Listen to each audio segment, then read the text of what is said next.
government drama llama ding dong, and part 2 of whatever I'm going to call this. This is for educational purposes, and considering the current administration, we must not let them gaslight us into thinking that domestic schmerism is different than what it actually is. If you look at the first sentence above, in October 2020, the U.S. Department of Homeland Security reported that posed the top domestic schmerism threat, which FBI Director Christopher Wray confirmed in March 2021, noting that the Bureau has elevated the threat to the same level as the threat which was posed by ISIS.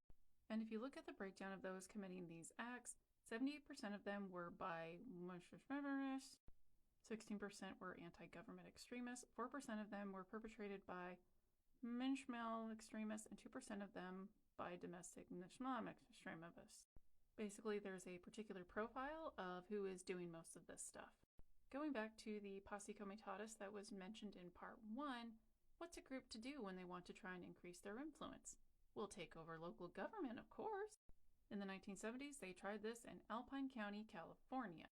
The interesting thing I want to point out is, quote, the group fielded a candidate for sheriff and registered fictitious voters using post office boxes and vacant lots as their address. 6 people were prosecuted for voter fraud, the false registration thrown out, and the incumbent sheriff was re-elected. They also attempted to do this in Tigerton, Wisconsin, but in the 1980s, a lot of the group's leaders were imprisoned. Sometimes they create their own militias, like the Montana Freemen.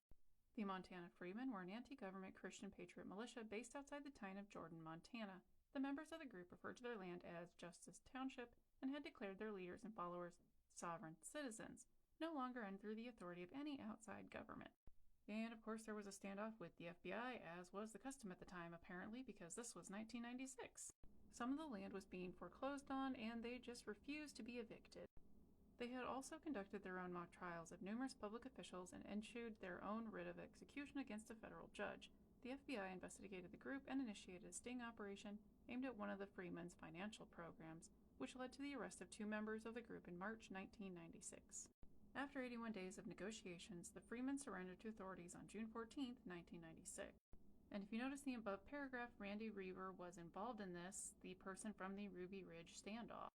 Basically, if you start researching this stuff, you'll kind of discover that everything is kind of connected. This is why you can't just ignore quote-unquote flyover country, as both sides have called it, by the way. The population density may be less than on the coast, but that doesn't mean that there isn't anything going on or that you should just ignore what's going on in the middle of the country or in the south.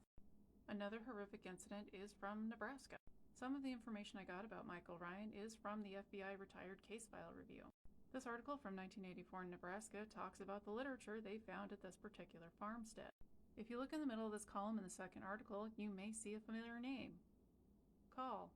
In another article from 1984, it discusses how the FBI was ramping up their efforts to deal with these extremist groups.